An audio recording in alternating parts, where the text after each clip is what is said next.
Hi everybody, I'm Keith. I like people. I like most of you. And I like how people meet new people. I think it's really interesting the questions you get in job interviews or on first dates when you're trying to get to know someone. And one of my personal favorites is, are you a cat person or are you a dog person? I wasn't personally aware that it's mutually exclusive. You have to be either a cat person or a dog person, but it's possible that it's not just about what sort of domestic animal you like, it's more about who you are as a person.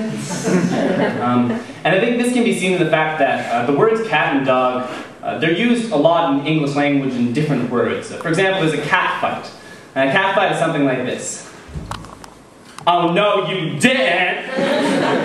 Yeah? So what if I did? Charlene, hold my hoops! Cat fight! A dog fight, on the other hand, is a term that was coined during World War I to describe aerial combat. So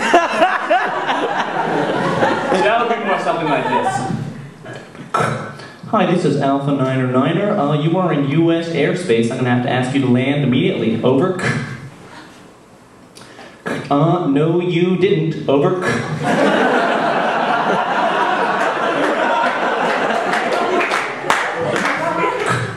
Charlene, I'm going to have to ask you to hold my hoops.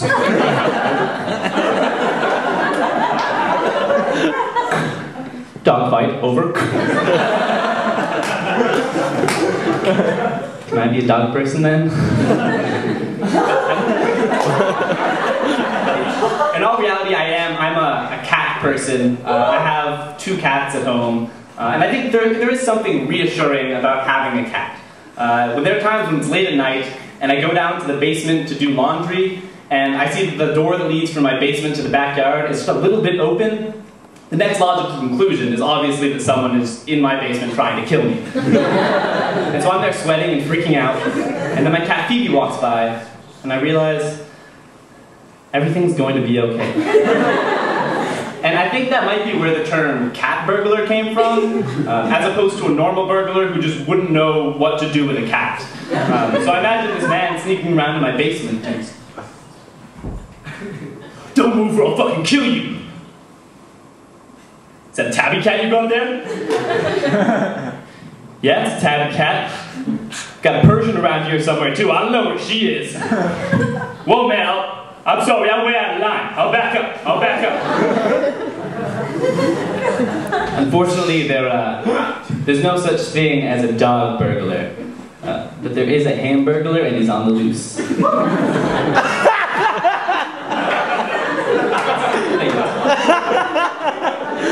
So, about me personally, earlier today, I had something called a Luna bar. It's a granola bar. They come in really delicious flavors. But on the packaging, they have this little slogan, and it says, "The whole nutrition bar for women." I didn't notice this until after I had eaten the entire granola bar, and so I wasn't entirely sure what was going to happen to me. I'm under the impression they don't work like tampons. If I put this in my body, it's going to be the same as if it goes in a woman's body. But maybe I'm wrong. Maybe they have mastered the technology to control how food reacts with different people. And so maybe in a year you're going to see Heineken, the only liquid alcoholic beverage for people over 21. If you're under 21, it's just milk. And of course, I need to stay topical because we're all educated Cornellians. So I'm going to talk about Watson, which is the IBM supercomputer that completely destroyed humans in Jeopardy. And for those of you who don't know, in layman's terms, it's got this really comprehensive database, does all these search algorithms, and then through all this stuff, it takes in the question and it figures out what the most likely response is. But let me tell you, in 1998, we developed the exact same technology. It's called Google. I'm sure that there's some pre-med student in there who's skeptical and he's like, well, what you're not considering are the medical capabilities of Watson. 1999, WebMD. And one thing about me, I had a pretty normal childhood. I chased after ice cream trucks, I was in U10 soccer, I hated doing homework, but I never learned how to ride a bike. That's just a thing that never happened. My sister learned, and she's 4.5 years older, so I guess I was too young, and then it sort of never happens. But my entire family kind of wants to ignore the fact. So there'll be a nice summer day, and my dad will just come up and say, "Oh, Keith, why don't we go ride the bikes?" "You never taught me, Dad." "You know how to ride a bike."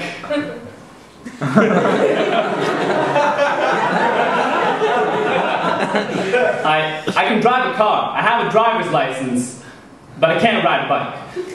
And I think that it makes me feel like the whole world is just out to get me. Like everyone just wants me to fail. Because over winter break, I went ice skating with one of my friends, and it was the first time I'd been skating in maybe 10 years.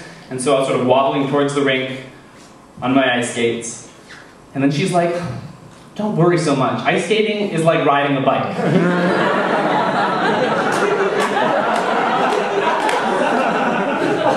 Well, shit. You know, I was thinking I could do this, but I guess I can't.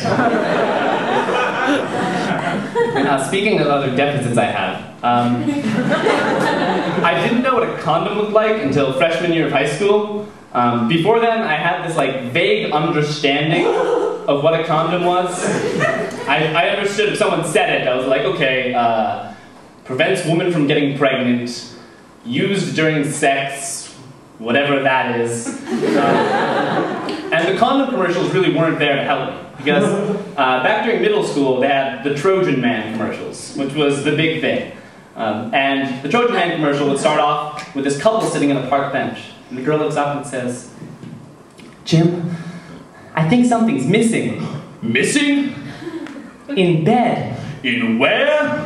"Trojan Man." And then this arm with a thumbs up appears off screen. You don't see the rest of Trojan Man, just his arm. And then at the end of the commercial, you have this little square condom package sitting on a park bench. And it says, "Trojan condoms, for her pleasure." But you don't actually see the condom. All you see is the square condom package. And this was just for me like a throwback to kindergarten, trying to put the circle into the square hole. It just... And as far as I knew, I mean, a vagina might have just been a triangle. Also didn't make any sense. And let me just tell you something about the Trojans. The Trojans were in a war with the Greeks, and so the Greeks came up with this great plan. They took a bunch of their soldiers and put them in this giant wooden structure, the Trojan horse. The Trojan horse then makes it into the Trojan base, and then they burst out of the horse and destroy the base. Could they have chosen any other anything? Can we have Moses brand condoms? Moses led the Jews past the Red Sea and then flushed out all of the Egyptians. And the Jews that made it there were in a barren desert for 40 years. Thank you, everybody.